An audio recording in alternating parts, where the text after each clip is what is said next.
ইতিহাসের পাতায় আরও একবার প্রত্যেককে স্বাগত জানাই। এই মুহূর্তে এসএলএসটির একটা বই দেখাচ্ছি। তোমরা অনেকেই প্র্যাকটিস সেট জানতে চাও যে কী নতুন বই আসলো। দেখো, এটা আরামবাগ প্রকাশনী থেকে প্রকাশিত একটা নতুন বই এসএলএসটির। এই বইটা দেখানোর আগে একদম কয়েকটা বিষয় তোমাদের কাছে পরিষ্কার করে বলে দিই। সেইটা হচ্ছে, এইখানে অন্তত এসএলএসটির ওপর 10টি বই আছে।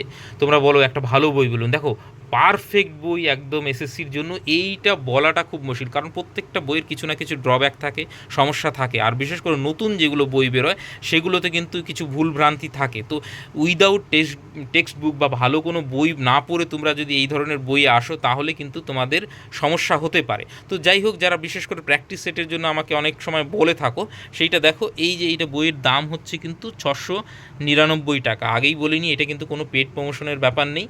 তোমরা দেখতে চেয়েছো বলেই আমি একটা নতুন বই বেরিয়েছে, তো সেইটা আমি মানে তোমাদের দেখাচ্ছি। এটা হচ্ছে বইয়ের ভলিউম এবং 550 পেজ। পেজ কোয়ালিটি মোটামুটি ঠিকই আছে এবং ভলিউমটা তোমাদের দেখিয়ে দিলাম। এইবার আসা যাক যে এই বইয়ের সূচিপত্র। প্রথমেই সিলেবাস দেওয়া রয়েছে এখানে। 9, 10, 11, 12-এর সিলেবাস তোমাদের প্রত্যেকেরই আছে, আমাদের গ্রুপে দেওয়াই আছে একদম, আমাদের টেলিগ্রাম চ্যানেলে। তো কমেন্ট সেকশনে টেলিগ্রাম চ্যানেলে লিঙ্ক থাকলো, সেইখানে গিয়ে তোমরা সিলেবাস দেখে নিতে পারো। আর এই হচ্ছে তোমাদের মানে সূচিপত্র, যেইটা কিনা ইউনিট ওয়াইজ প্রত্যেকটা 10টা ইউনিট কিন্তু আলোচনা করা হয়েছে, এবং তারপরে এই যে অতিরিক্ত গুরুত্বপূর্ণ তথ্যাবলী, প্র্যাকটিস সেট এবং প্রিভিয়াস ইয়ার কোশ্চেন, এইভাবে বইটা সাজানো হয়েছে। এবং দেখো, এই যে ধরো ইউনিট 1-এর সবগুলো ছোট ছোট করে সংক্ষেপে আলোচনা করা, ইউনিট 2, ইউনিট 3, এবং তার পেছনে কিন্তু স্বল্প সংখ্যক এমসিকিউ দেওয়া রয়েছে। এখানে কিন্তু অনেক এমসিকিউ দেওয়া নেই, কারণ এইখানে টোটাল 7টা প্র্যাকটিস সেট রয়েছে। ঠিক আছে, এইবার যদি দেখাই তোমাদের, এই ধরো সিন্ধু সভ্যতার আলোচনাটা শুরু হচ্ছে।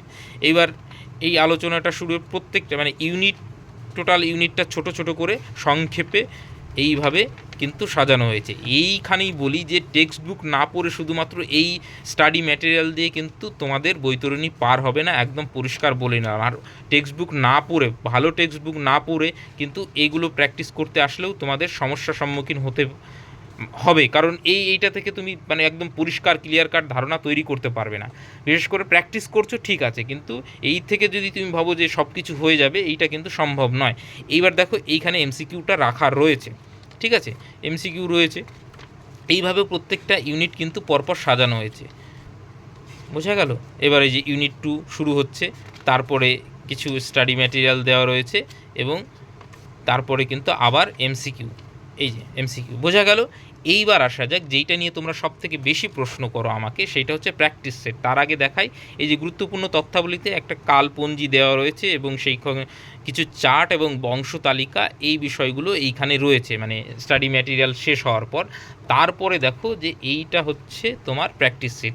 বেশিরভাগ অংশটা মানে অর্ধেকের বেশি অংশ কিন্তু প্র্যাকটিস সেটে যাচ্ছে এই বইটা, সেই জন্য এতটা মোটা হয়েছে। টোটাল 7টা প্র্যাকটিস সেট এইখানে দেওয়া রয়েছে। এইবার এই প্র্যাকটিস সেট আমি যতটা চোখ বুলালাম, সবটা তো পড়া সম্ভব হয়নি। যে সমস্যাটা রয়েছে সেইটা আগে বলে নিই। আদর্শ প্র্যাকটিস সেট বলতে যেটা বোঝায় যে প্রত্যেকটা ইউনিট থেকে সমপরিমাণ মানে কোশ্চেন থাকবে, সেইটা কিন্তু এখানে নেই। 7টা কোশ্চেন আসে ঠিকই, কিন্তু যেইখান থেকে দেওয়া হয়, ধরো মডার্ন থেকে দেওয়া হয়েছে, তো বেশি করে মডার্ন থেকে দেওয়া হয়েছে, অ্যানসিয়েন্ট থেকে কোশ্চেন নেই। ইউরোপ থেকে দেওয়া হয়েছে যে প্র্যাকটিস সেটটা, সেটাতে ধরো ইউরোপ থেকেই মানে বেশি কোশ্চেন দেওয়া রয়েছে, মডার্ন থেকে কিছু আছে, বা অ্যানসিয়েন্ট থেকে 1-2 কোশ্চেন। এই সমস্যাটা কিন্তু এই প্র্যাকটিস সেটের সঙ্গে রয়েছে। বোঝাতে পারলাম যে এই যে টোটাল 7টা প্র্যাকটিস সেট রয়েছে, কোশ্চেনের যে বন্টন সেইটা কিন্তু সমভাবে হয়নি। এইটাকে ইগনোর করে যদি তোমরা প্র্যাকটিস করতে পারো এবং ভুলভ্রান্তিগুলোকে যদি তোমরা আইডেন্টিফাই করে প্র্যাকটিস করতে পারো, তাহলে করতেই পারো। কারণ সেক্ষেত্রে তোমাদের মানে কি বলবো, মাথায় রাখতে হবে যে তুমি ভুলটা টেক্সট বুক পড়ে আইডেন্টিফাই করতে পারছো কি না। তো আর এই সবার শেষে হচ্ছে এই বিগত বছরের প্রশ্ন দেওয়া রয়েছে।